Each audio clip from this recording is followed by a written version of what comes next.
dust has settled on Super Rugby Week 6 and the long weekend. We're all very rested after the 3-day weekend. I'm joined by Rob and Garen to find out how they did on their predictions this week. Guys, I don't think you did too bad, did you? Hi, Jen. Well, I was at 50%, so not too great either, unfortunately. Well, you're at the halfway mark. True. I think Rob was a little bit better. Jen, hi. I called 5 out of 7 in all the matches, which wasn't too bad. I think we both stumbled on the Lions. We didn't have enough faith in them again and got punished for our sins. So maybe that can change now. Yes, perhaps. There will be time for a little bit of rethink. Of course, the Lions have a bye, don't they, this week, Garen? So we don't have to plot a Lions game. But for the rest, I was reasonably happy. All right, Garen, how did the first game go? Well, the first South African game was the Blues against the Cheetahs, and as we both predicted in that game, the Cheetahs did go down. They lost 40-30 in the end. It's a high-scoring game, lots of tries. Cheetahs didn't pick up any points. They only scored 3 tries, lost by more than the 7 points. So not ideal. They've returned now from their tour of Australasia, lost all 4 games, not looking great. They're at the bottom of the South African Conference, bottom of the overall log. So not a fantastic season after a really, really good season last year. So back in Bloemfontein, they'll be tougher to beat at home, but I think the season's probably like almost over for title aspirations for the Cheetahs. They'll look to upset a few teams that visit Bloemfontein, hopefully not upset the South African teams that have to go there.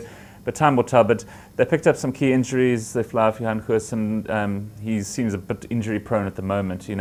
Every single match he seems to be nursing some sort of injury. So that didn't help. Elgar Watts came on in his place. He didn't play too badly, but it was just a bridge too far, I think. I think they had one eye on the flight home already. So losing finish to their tour for the Cheetahs, but as we predicted. Yeah, I think it was their worst return. I read somewhere that their worst return since 2011, which is when the conference system started. So a really disastrous tour down under for the Cheetahs. As Garen said, now they'll come back and try to regroup. They usually do play better in Bloemfontein. It's not the easiest place. It's still Highveld, let's not forget. So, for visiting teams from abroad, it's still a tough place to go and play. And the Cheetahs will sort of hopefully scrap hard against them. It's in the South African the other South African teams' interests for them to try and knock over a few of the overseas sides, because otherwise it's really bad news. If the Cheetahs just sort of disintegrate completely from here on in, it means that they just open the floodgates for the overseas teams to pick up lots of points on the road, which is the last thing that the more competitive South African sides will want. All right, well, you can only go up from the bottom. Absolutely. What about the second game, Gary? Yeah, we're talking about going up from the bottom. The Stormers now lost their 3rd game on tour. They went down to the Brumbies. Again, we both predicted the Brumbies would win. The Brumbies, top of the Australian Conference, losing finals last year, so they're not a bad side, especially in Canberra. It was a strange match with a bit of a controversial ending. Even though the Stormers were behind in the last few minutes, they conceded a penalty try, which was hotly debated on Twitter and the like after the match. But they lost 25-15 again, didn't pick up any bonus points from that match, so not an ideal way to end there. I think they were hurt a little bit by Skalkberger's withdrawal an hour before the kickoff. Siya Kolisi was rushed into the starting 15. He then picked up an injury himself. So it was a bit of a mismatch of a match for the Stormers. Again, the Cape public calling maybe for Alistair Coetzee's head, looking for change, Rob. It's getting a little bit ugly. That's probably the best way to describe it. I think for them, they've got their last game against the Reds next weekend. The Reds, we'll talk about it later, they've lost their last couple of games. So I think they do have a chance of finishing their tour at least on a winning note. But time will tell. But some rookie errors by some inexperienced players. Cobus van Wyk, a bit of a howler in conceding one of the tries. You really have to watch it on TV to believe what actually transpired. So they could have won the game. Peter Grant was absolutely woeful, I thought, Robin. He's kicking. I don't know, he's normally a reliable goal kicker. Yeah. He missed, was it 2 or 3 kicks from literally in front? You or I probably could have converted them. But so you add all that together, and the Stormers perhaps consider themselves, a game that got away. They could have picked up the 4 points, but not to be. Okay, well, on to game 3, maybe some happier news. Yeah, there was happier news in games 3 and 4 from a South African point of view, but again, a controversial Lions win. It's again been hotly debated in the media since Saturday's match. That the Lions were down 23, I think, or 26 at half time. They came back to win 23-20, but the referee again in the spotlight, Stuart Berry, for the 2nd week in a row, he's had a Lions game to handle. 2nd week he's been pillared by the media, and in particular Nick Mallett, former Springbok coach, who had nothing good to say about his performance, plus a number of rugby scribes on Twitter.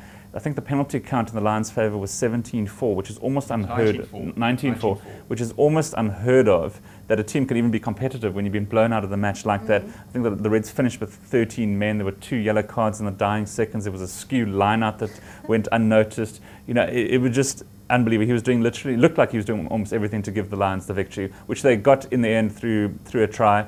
So they pick up 4 points for beating the Reds. The Reds go back to Australia, like we said, to play the Stormers, but having lost both against in South Africa, so not ideal from their point of view.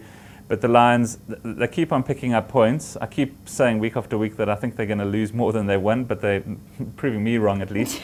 But again, perhaps the second match in a row that they shouldn't have won. So their position in the South African Conference and the overall log probably a little bit inflated, but higher than they probably should be, or on merit, I think, Rum. Yeah, it was a strange game to sum up, because you don't want to sound too disloyal. I mean, on paper, there's the result. They've beaten the Reds, which is a good, result any time of day or year, really. And probably unexpected. They did play well enough in terms of their spirit. The one thing the Lions do have is an amazing team spirit. They've got a real team ethic going. And Johan Ackermann's a very good coach, because I think he's one of the guys who sort of a lot of our coaches, I think, are tactically just a little bit sort of stale, don't you think, Garen? The quality of rugby being delivered generally by the South African sides isn't fantastic so far. And the Lions, I know it's only in passages of play, but they do look very fluid, and they mix it up quite nicely at times. With Manitz Boshoff, again, doing a very good job as that sort of conduit at fly half.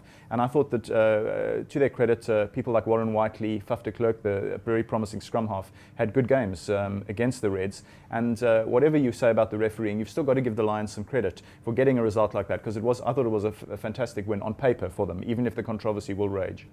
All right, and on to Game 4. Well, Game 4 was a South African derby. We both disagreed on the result, and Rob was actually, to his credit, correct in the Bulls. The Bulls winning in the end. I went for the Sharks, but after 5 minutes, when they had lost both their scrum half and their fly, Pat Lambie and Kobus Reinach, the writing was, I think, on the wall for the Sharks. Away from home, they had Tim Swiel coming in, who hasn't played much rugby at all, certainly not at that level.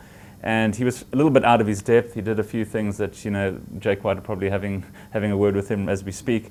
But the Bulls, they played their typical brand of rugby. It was good enough to win. They were behind early on, but to their credit, they came back after half-time to pull out the victory.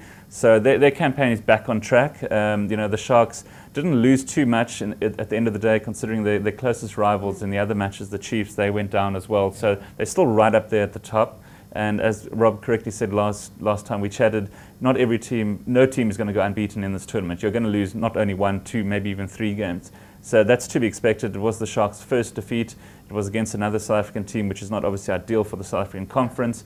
But they'll have learned more from this game, I think, than perhaps their previous games, where we said they haven't put in an 80-minute performance to date. They've been fantastic for patches, and then they've sort of gone to sleep.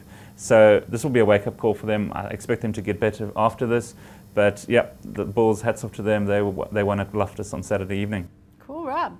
Yes, I suppose, Jen, it was kind of the result is almost like a sort of a flush-out opportunity for the Sharks, isn't it? Because they, a loss does give you the chance to really regroup in a more urgent way and discuss the way ahead. And I think the Sharks might come out with a few fresh ideas, perhaps try to sort of vary their play a little bit more. They do still also play quite a sort of kick-heavy game. And their pack sort of, again, I had a few doubts about the Springbok front row, not yet playing to their fullest potential. The Bulls at times produced pretty good scrummaging. And the one thing that I thought, Garen, was quite a key for the Bulls was that despite the loss of Flip van der Merwe, they'd also been handicapped 2 days before by their captain pulling out with injury. And I thought young Paul Willemse came in and put up a really sterling performance in the second row. So the Bulls have got 3 from 3 at Loftus now, which does remind everybody that that is still, that home ground advantage is still quite important to them, and that they will win more games than they lose at Loftus. The big key now will be how many more wins they can pick up away, both in South Africa and abroad. Okay, well, that was Rugby Week 6. Now, if you have to pick an MVP for Week 6, each of you, who would you pick? Well, it's tough. It's been a tough week because, as we said, there weren't too many standout performances. For me, perhaps in the Lions game, as Rob mentioned, Warren Whiteley, the skipper, he led from the front. He had put in a fantastic performance, but they also had key key performances by players like Marnot Sports off the fly, who's clearly been their player of the season to date, and this young Faf de Klerk, who has come from literally nowhere. I don't think anyone knew about him prior to the season, and he's had a fantastic season to date, put in star performances week after week. So those three, if you like, for the Lions, I think got them across the line at the end against the Reds. Rob? Jen, I'm thinking certainly from the Bulls game, that Jacques du Plessis, the young blindside flanker, who's a big, hefty, but also very athletic fellow, I thought he produced his best game of Super Rugby yet against the Sharks. I thought his performance was fairly instrumental, and I've mentioned before Paul Willemse, the young lock, who I thought did very well too. So those would be, I think, key players for me. Okay, well, very exciting. Looking forward to week 7. Now, for everyone who's watching, if they want to see live updates on week 7 or maybe share some of the photos, how can they do that? Absolutely. The easiest way, as always, visit sport24.co.za. Send us those pictures. We've got a gallery up. We would love to add your pictures if you were at the game to that gallery. And then keep an eye on the site. We'll have live updates for all Friday's games plus all the games on Saturday in week 7. Cool. And how can people challenge your predictions, which is the best part, really? Well, they can check out the article again on our Facebook, on our Twitter page, see how we're doing. Again, as I said, I was only hit 50% this week. Rob was slightly better, so perhaps take his advice and challenge us. We'd love to take you on.